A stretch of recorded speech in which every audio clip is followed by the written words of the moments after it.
Binabagyo na, di ba? Pero ito nga kami, papunta pa rin kami sa Batangas. Bago nga kami bumiyahe, ay dumaan muna kami sa simbahan. Kaming tatlo nga lang ang magkakasama ngayon. Advance celebration nga pala to ng birthday ko. Ipagdasal natin na maging maayos ang biyahe natin at makauwi tayo ng ligtas. Lord, panatilihin niyo pong ligtas ang aming buong pamilya. After nga namin sa simbahan, ay dumiretso na kami at dumaan kami sa may Tagaytay. At huwag po kayong magalala, hindi po kami nawala sa daan.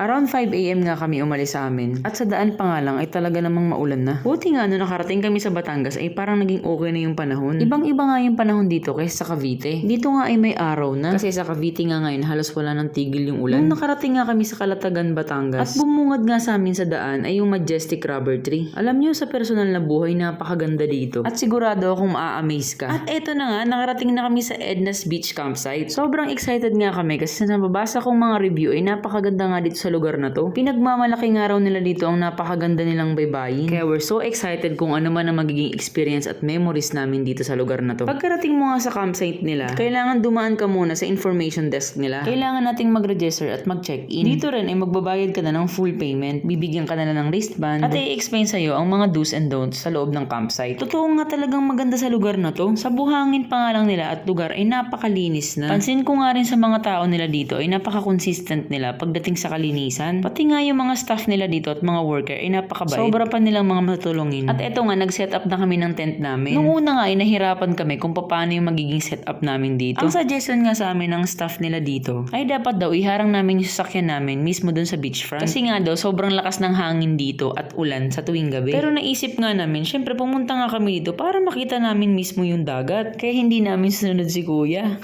Pagkatapos nga namin i-set up yung tent, ay sinet up na rin namin yung foam namin. Syempre, nanay pa rin tayo pagdating dito, kaya magsasaing pa rin tayo. At magluluto ng ulam. Kung matatandaan nyo, ito nga pala yung binili ko nung nakaraan sa online. Ang cute nga kasi nagagamit ko na siya.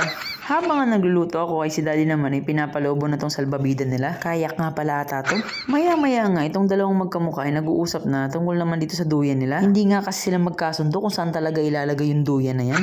Habang nagluluto nga ako, ay napansin ko, marami palang ibon dito. Nakakatuwa lang kasi makikita mo yung mga hayop dito ay parang napaka-komportable sa lugar na to. Parang feeling nga nila safe na safe sila dito. Alam nyo kahit sino talagang pumunta sa lugar na to ay marerelax talaga. Kasi sobrang daming puno. Hindi mo masyadong iisipin ng sobrang init. Maliban na lang kung pareho ka ng dalawang to. Napakahilig maligo dun sa dagat. Kaya sigurado ako magkasingkulin na naman sila pag uwi namin sa Cavite.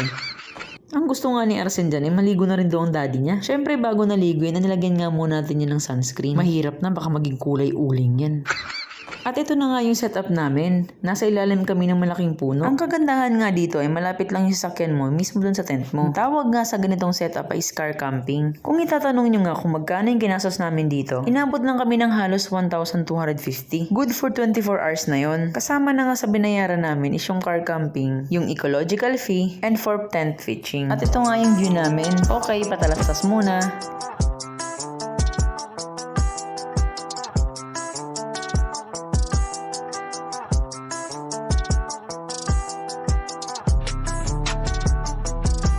At isa pa nga sa mga dapat niyong puntahan sa lugar na to is itong naglalakihang mga puno. Tuwing low tide nga, ganyan ang itsura niya. Kaya kayang-kaya mo maglakad sa ilalim ng mga puno na yan. Ang sarap mag-picture-picture dyan. After nga namin mamasyal, ay bumalik na kami sa tent namin. Kasi nga ay gagabi na at madilim na mamaya, mahirap na magluto. Abangan niyo sa part 2 yung kwento ng Calatagan, Batangas na trip namin na to. Kung nakarating ka nga sa video na to, ay gusto ko pong magpasalamat sa inyo. Maraming salamat po sa panonood. Please follow for more camping videos. Thank you!